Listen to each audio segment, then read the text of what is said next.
Master Jet, any update sa ranking ng ERF? Hirap po marank, more than 8 years na in service sa public.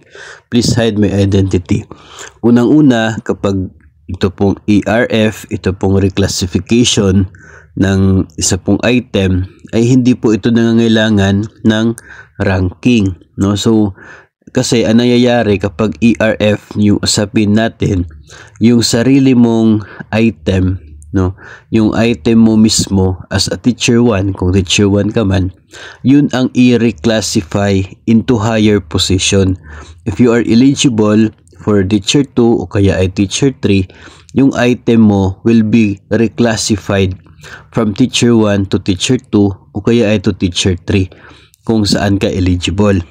Yung item mo mismo, bit-bit mo yon, pag-aari mo yon. So, kapag ma-reclassify yan into higher position, then yung position mo rin will be reclassified. So, magiging teacher 2 ka or teacher 3. That's doon po yung idea ng ERF. Walang ranking dyan. Kasi kapag sinabi po natin na nagkakaroon ng ranking, ibig sabihin, meron pong isang available na item na siya pong parang paglalabanan ninyo ng mga interested applicants for that certain item.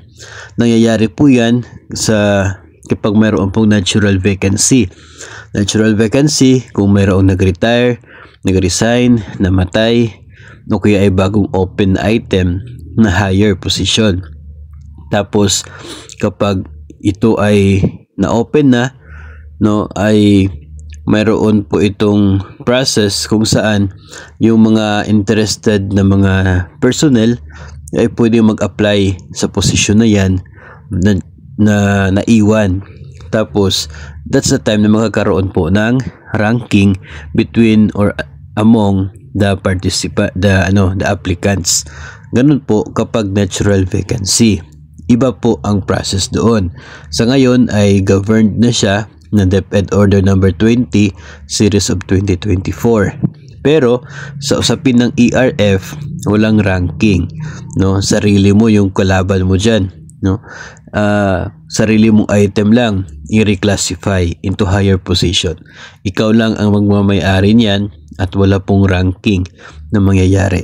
So mag-request lang o magtanong lang sa inyo pong AO o kaya sa HR kung may kakilala po kayo para po kayo ay gabayan sa proseso ng pag-apply ng reclassification ng inyo pong item at ano po yung mga requirements para na sa ganun ay sigurado, no, ito pong inyong promotion at hindi po mangangailangan ng ranking dyan against anyone else, no, na maglalaban sa isa pong item.